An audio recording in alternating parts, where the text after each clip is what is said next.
Hans, it's a pleasure to have you at Popcorn with Esko podcast. I've been expecting this. I'm excited to have you. I have a bunch of questions for you on the Fall Slate that was just released. It looks amazing, first of all. And I was wondering if you could kind of elaborate on perhaps the crown jewels that you consider that Disney is most proud to present to its audiences this fall.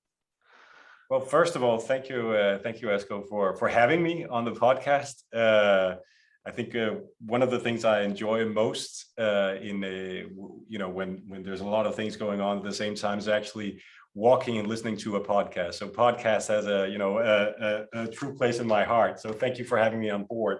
I think in general, just going back to your questions around the content as such and what we're most proud of. The development we've seen has really been, since we launched Disney Plus in September of last year in Finland, has been kind of twofold, right? One part has been how we build it on the brands that are so well known: Disney, Pixar, Marvel, Star Wars, and National Geographic. And I think for those brands, and as we see the content pipeline for the fall and winter, there's so much that's exciting that's coming up. I think for the Marvel series, we launched WandaVision in the beginning of the year, then Falcon and the Winter Soldier, then Loki. Now we've just had last week in the cinemas the release of Shang-Chi. So there's a lot going on in Marvel, and we look forward to Hawkeye coming, which is going to be a great original series on the service. The same goes for the Book of Boba Fett coming from Star Wars, following the Bounty Hunter Boba Fett, which we're looking forward to. So I think those two, as some of the examples that are coming from the starting off brands of Disney Plus. Then you could say, as we built Disney Plus, and the great reception we got in Finland also meant that we looked at some of the learnings in the beginning, which was that. Disney Plus was a very good service for families, very good service for kids. But when, parents had put their kids to bed at 8 o'clock or whatever the time is, they wanted some time to watch some of the more exactly for them. And therefore we introduced Star and slowly but surely kind of expanded that with general entertainment coming from these great studios that we also own. Right. So Searchlight Pictures, 20th Century Studios, FX, ABC, and so on. So now we're kind of really accelerating that. And that also means that you'll see content that, if you and I had talked in September of last year, I don't think I would have said to you, Dope Sick, starring Michael Keaton and right. Directed by Barry Levinson, and that type of story, that type of content on a service called Disney Plus. That wouldn't have been kind of the type of content we would have introduced, and I would have thought of we would introduce, but we are. And that type of content really kind of takes us even broader, I think, which is also very exciting for the service. We just had the launch last week of a couple of episodes of Only Murders in the Building. I thoroughly enjoyed it with Steve Martin. And Martin Short. I mean, it's been spectacular, and Zelena Gomez on it. I mean, it's been. I'm totally engaged. I hope they're going to have a second season and everything.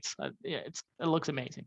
That's great to hear. We've had a really good start. It's actually been the most watched Star original we've had on a premiere day on Disney Plus. So there's a lot of traction for our countries in that. So really, different type of thing, comedy, then we have the dramas like Dope Sick, and then, the Marvel series, Star Wars, and so much more coming. So it's there's a lot to look forward to. Totally. And this, just to touch upon that a little bit, this is exactly where Disney Plus is going right now. It seems like I have 2 kids myself, and you're exactly right. After 8 o'clock, I'm like, I could watch an animation or a cartoon or whatever, but I'd rather watch something more adult, if you know what I mean. Absolutely. So, I mean, do you think that's what's going to happen in the future as well? Disney Plus will be boosting up its adult content through Star? Yeah, I mean, we'll still continue to amp up originals in general. So we'll still have, and I will say one thing just before I get to that, you know, the beauty of launching Disney Plus and really expanding the universes of some of the, you know, Marvel characters, for example, or Star Wars characters, also actually means that we've broadened out those brands and the content from those brands to even more people. Because, for example, with Marvel, there, you know, some have a perception of what Marvel is, and it's not necessarily for them.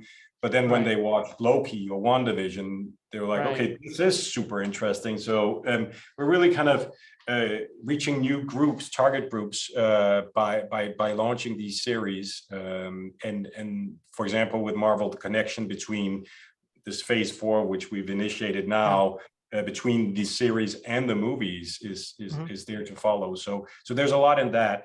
But you could say the other part is that you will see a much larger volume of original content for adults in very many different genres, right? Drama is one, comedy is one, but we're also introducing unscripted and documentaries, and there suddenly you'll see music. So we have Beatles Get Back, McCartney 321. We have a Billie Eilish concert we just released with the Los Angeles Philharmonic Orchestra. That's one area. Sports documentaries from ESPN, like Galacticos around Real Madrid. We are touching, kind of dipping our toes a little bit into reality with the D'Amelio show, which is also different. So there's a lot of things coming in that you wouldn't have expected. I totally agree. And Finland, you mentioned, was one of the first countries where Disney Plus was introduced in the Nordics. I mean, and how would you describe that relationship with Finland? Having mentioned the originals as well, do you think there's any possibility of working with original content creators here in Finland as well, perhaps? Yeah, well, firstly, I think the start we had was very much connected to the fact that there is a strong heritage for our brands in Finland, right? And it's in different ways. I think Star Wars, you know, it's one of the territories in the world that is most a Star Wars fanatic in a very positive way. So not just the movies, but then you see the reception of the Mandalorian, and that was thoroughly impressive. So there's kind of really a connection. With Disney as a brand, the same, and it's not necessarily only from movies or even series, but just as much from, you know, the Donald Duck magazine in Finland. Right. So, and you could say, if you look at Donald Duck, one of the countries that has the biggest love for Donald Duck is Finland. Totally, and that's still going. So there's a lot of kind of heritage around it, but at the end of the day, it's still, you know, the content needs to be right and needs to be of the quality that's expected from the brands, and that's what we have released, but continue to want to release. When it comes to original content, it's really for us twofold. It's on one side, it's acquired content that is local, and the other part is commissioning original content that we help create. For the acquired content, we're slowly but surely building up. We just did an agreement with SF Studio to bring classic Nordic dramas to the service. So that's more kind of catalog, but something in that is different to what we have on the service. Then on the originals, if we just zoom out on a European basis, we've announced we have an ambition to create 60 local productions by 2024, and that includes Nordic and Finnish productions, without a doubt. That's awesome. Yeah. And for us to do that, you know, we need the right stories. We need to ensure that the quality of both the stories, but also of the productions, are on level with what people expect from Disney, Marvel, and those brands. Yeah. And in order to do that, we've started to build a local production organization to handle that. We just hired, we just hired the person who's been leading the development of originals for the Nordics for Viaplay. So there's a lot of experience there. Yeah. And then, as you may know, we are in production together with Gigglebug, the Finnish animation company, and actually a commission that's done with YLE, amongst others, besides ourselves and the other Nordic public service broadcasters. So a lot of things going on in that sphere, and it's I think the great thing is we know that Finnish original content, local content, Danish, Swedish, and Norwegian are not just great in our countries, but they travel really well. And for us, if it has not only local appeal, but also global potential, then the idea is to put it on the service across the world. So with a great audience. Right. This is an exciting time to live. I think one of the things, inspiring things that happened, I think because of Mandalorian that came live here in Finland too on Disney Plus, inspired Mikko Korisoja, one of the founders of Supercell, to start his own The Volume, if you will, the ILM run. If you know, he has a company called Fireframe, and he has this whole space where he can produce new kinds of content with the same technology as they did with Mandalorian and everything. So just exciting time for content creators, Absolutely. I think. Yeah. And I think there's a lot of opportunity and possibility there, to, like you said, for even global reach for Nordic content. Absolutely. Absolutely. Yeah. With having mentioned that, I mean, there is competition. Obviously, we have all these platforms. We have streaming platforms and everything. I mean, I in my podcast I talk about streaming wars. Even that's ongoing right now. It's been jacked up all the way through the COVID times. I mean, people are really like expecting what's going to happen next with all these platforms, with these competitors amping up their content, and even some competitors adding gaming to their streaming platforms. Would this be something that you would see Disney Plus, venturing into? Well, I think firstly, you're absolutely right. There's a lot of competition, and if we just, if you look at Finland, the part that's a little bit different versus actually the other Nordic countries is the fact that through the years you've had these free to air TV channels and not pay TV that much. So you could say there's a large group in Finland who are used to getting content actually for free. That's then been extended into streaming with advertising, or streaming for free through YLE, for example, right? So that's a segment that is competing with us just as much as paid services, right? Exactly. So good point. And if you look at the paid services, there's about, per household who has a paid streaming subscription, they have around in Finland 2 services per household, right? Which means that the competition to become one of those 2 is pretty severe, but also quite exciting. And also what we see in the Nordic countries overall is that seems to be increasing further, right? So households are getting more and more streaming subscriptions. There's really strong local services, really strong local productions, and there's really strong international players. So I think for the consumers, it's quite an amazing time, because there's so much great content available to them. It's just figuring out where is it and what is your preference, right? Exactly, and what's where the best content is coming. And that's why this is so interesting, because we're looking at release windows on Disney Plus. We're looking at how often the content, what kind of, like you were mentioning, different content that comes out. It doesn't have to just not one genre. It has to be several genres at the same time almost. And that's exactly what Disney's doing right now, which is amazing, I think. And they're going towards the right direction, whereas their competitors are amping up, but with the same time hoping, I don't know, with the productions and everything going on, that they get the windows slightly. And again, it's and I think there's so much content at the moment, that's coming through the door, both of local and international, that for years ago we would have thought that would be must see no matter what, right? So getting your content actually through the noise that's out there, because there is so much, is a challenge by itself. Just go back to your question around gaming. Sorry, I didn't touch upon it. That's fine. But our strategy around gaming is actually that we've had gaming since the 80s. We've had Star Wars, Marvel, and Disney games. That's a good point. Yeah. I think some of the first ones for Commodore 64 and Atari and all these old consoles. Right? That's a good point. Right. So you could say we have at least 3 coming up during the next 9 to 12 months. We have Guardians of the Galaxy, we have Marvel's Midnight Suns, and we have Lego Star Wars, the Skywalker Saga. Those are all games that are going to be out there.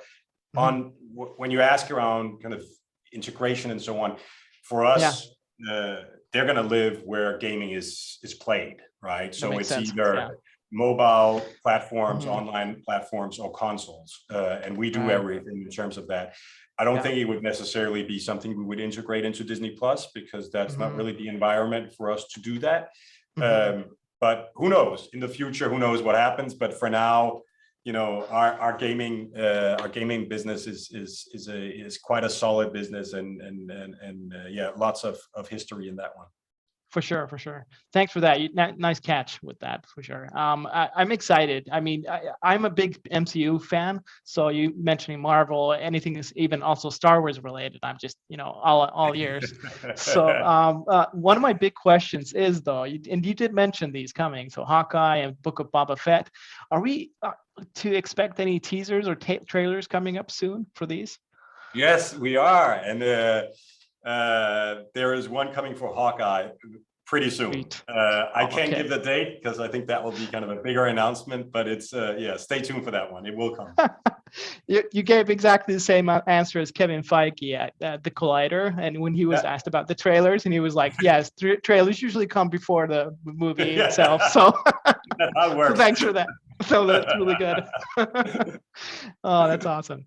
On a more personal note, maybe, which Disney Plus movies or series are you expecting the most this fall? I think the one that I mentioned before, Dope Sick, is probably the one that I'm excited about them all, but I have quite high expectations around that one. It's Michael Keaton. It has to be good, right? Exactly. Yeah. It looks, the trailer looks really strong.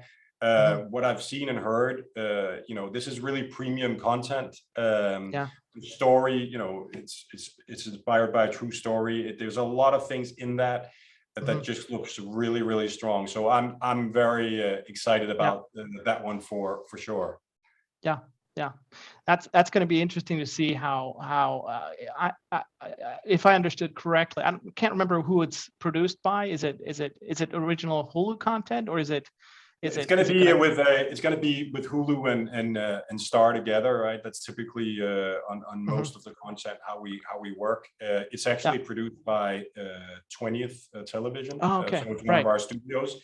Yeah. So it's it looks really strong. So we're quite excited about that. You could say on the I've mentioned some of the others, Hawkeye and the Book of Boba Fett, of course, also super exciting. We have for Christmas, which fits really well. We have the latest kind of edition in the franchise of Home Alone that's coming, and that's good for the families. Totally. So Home Sweet Home Alone, which has I don't know if you remember Archie Yates, the guy, the kid from Jojo Rabbit. He's anchoring that one, so it's going to be interesting to see. Sweet. I think my kids are going to love that, so that's going to be good. We always watch Home Alone during Christmas time, so it's a great Christmas tradition. Yeah, totally. A couple more questions. I know you're a busy man, so I'm not going to go too long for you. But but we've already seen Vacation Friends and Spectacular Only Murders in the Building premiere on Disney Plus. But with the introduction of Star's content to Disney Plus, will there also be entertainment coming from Hulu, ESPN Plus, such as Nine Perfect Strangers, starring Nicole Kidman, Luke Evans, and Melissa McCarthy, and then there's False Positive, starring Pierce Brosnan, or the Changing the Game documentary? I mean, there's a bunch of content that's out there, and I'm just wondering how that's going to be integrated into the Stars segment here in Finland. Yeah, no, you could say. I mean, this has been a process, right, of aligning rights and aligning investment. So for now, we're aligning as much as we can with Hulu. There are deals that have been done before we launched Star on Disney Plus. So that means there will be some content that we don't have international rights for. It's not just for Finland, but in general. And therefore, during this period of time, you might see some Hulu originals on other services for a period of time. But our ambition is to really ensure that most of the content that we invest in internationally in general entertainment is both for Hulu and for Star on Disney Plus. And then it's also, besides that, there's all the premium content series from FX and from ABC Signature, and then of course the movies from 20th Century Studios and Searchlight. So we're really trying to get as much of that all together, so we house all that original content. So I'm glad you're stating that, because it's obviously oftentimes I'm asked and people wonder about this and they don't understand, that my listeners or whoever, I don't even understand sometimes, that these rights, they're out there, but you have to get them first, and then you can have international release on them. And that's not always a clean cut thing. You have to work on them for years sometimes. Yeah, and we've had the same in the Nordics. When we look at the some of the titles that we've launched during the last year, there've been some situations where, take for example the rights for The Walking Dead, where we have the Walking Dead all seasons on Disney Plus when we launched Star, but for example, kind of the release of a brand new season is not necessarily in all countries. It all depends on what rights were done way back when The Walking Dead was originally launched, right? So you can't really get out of those necessarily that easy, those type of deals. So that's why there will be a discrepancy sometimes between rights. So we have to be patient, in other words. Yeah, exactly. They'll come eventually. Okay. Right. Hey, I thoroughly enjoyed the rap artist showing up in the very end of the Disney Plus Fall Slate presentation. Who was that rapper, and will we perhaps be seeing more of you two in the near future? I think the answer is that I don't think either I have a career as a rapper or an actor or anything like that. But it was really good fun. It was a team in Copenhagen. A rapper called Majid who had put together this, we met in the studio. It's really not my my normal space, so I learned quite a lot. But it was. I think you did a great job. Somehow it really worked really well. Obviously, you were, in his environment, but somehow it just worked. So great comedy. So congrats on that. Thank you very much. So lastly, I always ask my interviewees the similar question. What is the first Disney movie you remember seeing as a kid, and the first movie you watched on Disney Plus? Yeah, I think thinking back, besides what we talked about before, this, the heritage. I remember, the Disney Christmas show, which was always on and tradition and so on. So that was kind of one thing. But I think the first movie, or one of the first movies I saw was the Jungle Book, and with Mowgli and Baloo and everybody. So that was a classic. So I remember that one. I'm not 100% sure that was the first one, but it's the one that I recall. I think on Disney Plus it was different, because the first thing I watched was not a movie; it was The Mandalorian. I was waiting for that one. So exactly. So I'm not 100% sure what the first movie was, but I know the first thing I saw was The Mandalorian. That's exactly the same series I saw too. So I really appreciate this. Thanks for your time. I know you have to go. It's been great and awesome. I hope you have a great time the rest of the year as we battle the COVID, and we get to watch so many movies and series. I'm excited for those. So thanks for your time for this. Well, thank you very much for having me on. All right. You take care. All right. Bye.